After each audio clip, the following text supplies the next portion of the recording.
Every business in evaluating competition and their ability to succeed needs to look at a SWOT analysis. A SWOT analysis is basically this: strengths, weaknesses, opportunities, and threats. So whenever you're undertaking a new business venture, you look at your strengths. What are my greatest characteristics that give me an advantage over my competitors? What do I have that somebody else doesn't, who's a tax lawyer? What's your value proposition? How do you differentiate yourself from your competitors? Those are the strengths that you've got. The weaknesses are the things that give you a disadvantage relative to others. So if you're on your own and you don't have the resources of a big firm, that could be a weakness. It also could be a strength. It depends on how you evaluate it. What do the competitors do better than you? Oh, nobody does asset management better than we do. We are the best. Come on. Be realistic. There's always somebody out there doing something better than you. And what are they doing, and how are they doing it differently, and how might I use that information to do what I do better? That's called business intelligence, by the way. Gathering intelligence on your competitors is not always as easy as it may sound. Helping your clients do that is a really valuable resource. Again, you may not be able to do all this for your clients, but you certainly can give them the roadmap so that they can do it. And then, of course, marrying the strengths with the opportunities really helps you direct your business plan.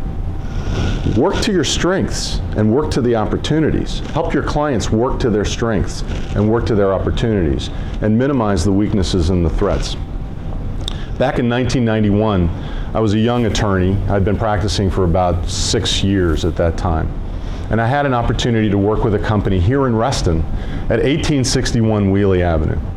And the company was called Telepad. And Telepad was one of the first creators of the pen computer.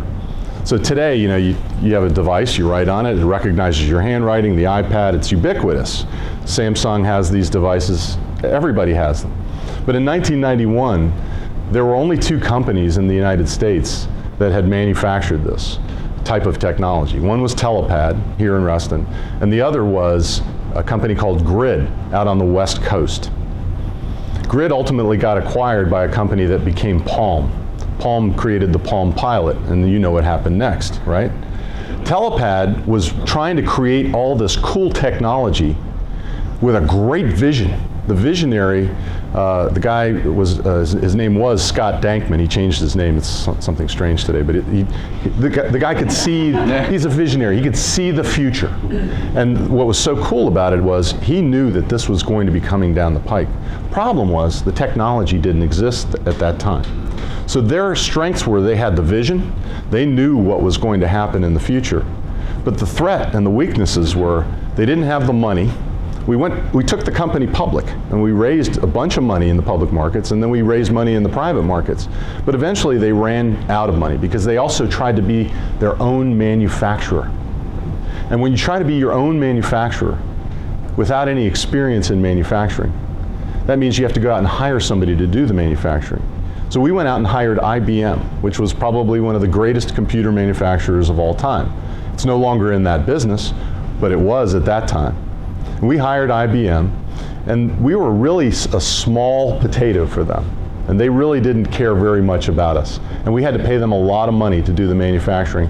And we ultimately ran out of money. We just couldn't afford to pay, essentially, a manufacturer a markup to manufacture the product for us and distribute it to enough people that would buy it. Plus, we were using what was called 386 technology. Remember the 386 chip? Remember the 8086 chip? When I first got into public accounting, I used a computer. It was an IBM PC, and it was an 8086 chip by Intel. Then the 286 came out, the 386, the 486, the Pentium, and so on and so forth. This was a 386 chip, so it was really slow, and it was really, you know, it didn't work quite as fast, and it didn't do nearly as much processing as we can do today on a very small machine. So in any event, evaluate your strengths, evaluate your weaknesses, They should have realized that maybe they should have licensed out the idea to somebody else instead of trying to do it all themselves. Aside from Google, are there other resources available to do competitive analysis? There are a ton of business intelligence. The first thing is recognize that there are huge database information companies, Thomson Reuters being one of the biggest in the world. Also LexisNexis, they're the two big competitors in the area. And you can basically, with a skilled librarian or somebody who knows how to use the search engines on those tools, you can do a tremendous amount of business intelligence. When we're trying to look up businesses that we're thinking of representing or come to us to figure out whether or not we want to work with them, we go straight to LexisNexis or Thomson Reuters, and we have our librarian do background research on it. And there are services also available to do that, but those are the two biggest, but there are tons of others. So Newsreel, when I was at Newsreel, that was our business, was aggregating all of these content providers. And we served up the news on CNN, FN, which existed back then, MSNBC.com, and so on and so forth. And we had an algorithm, a search algorithm, that allowed us to pull in the most relevant stuff and serve it to the screen. It was really cool stuff. It was using algebra and advanced mathematics to do this. Today, everybody has it. Everybody has it. But the business intelligence function in searching out your competitors, searching out competitors for your clients, is probably one of the most important functions. And that helps you evaluate whether or not your product is something that can be patented or something that can be protected, whether or not your idea is unique. On that LexisNexis that you mentioned? Yes. They don't do evaluations, right? I mean, always my situation is trying to see if they have a valuation done. Evaluation? Yeah, evaluations are a joke for the most part. And, Evaluations are a joke? Well, they are. When I asked them, I said, well, what did you do? I mean, income capitalization. Okay, great, income capitalization. Yeah. But then I found out someone in a closet somehow did this within a couple. I mean, it's ridiculous.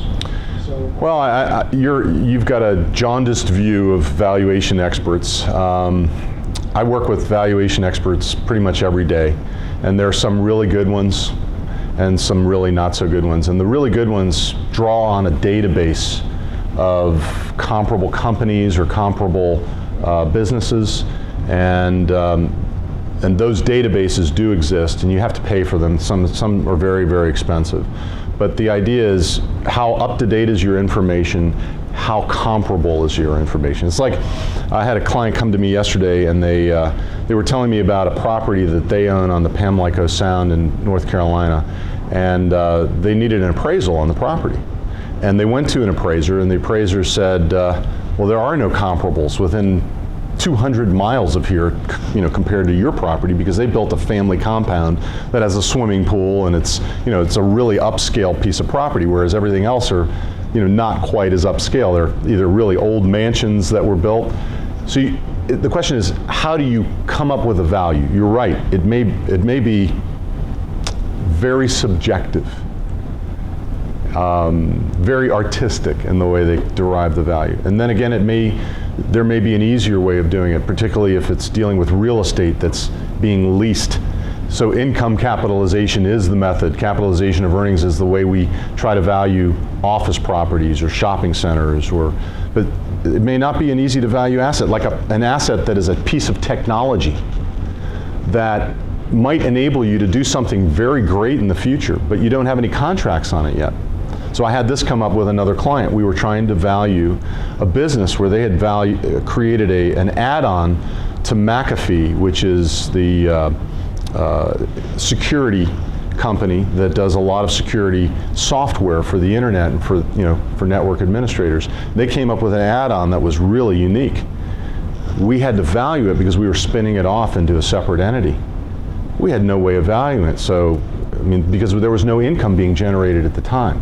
Now it's generating income. We could go back and retroactively value it, but at the time we said, look, how much money did you invest in developing this? That's the best guess that we can come up with for the value today, and it may not be accurate whatsoever.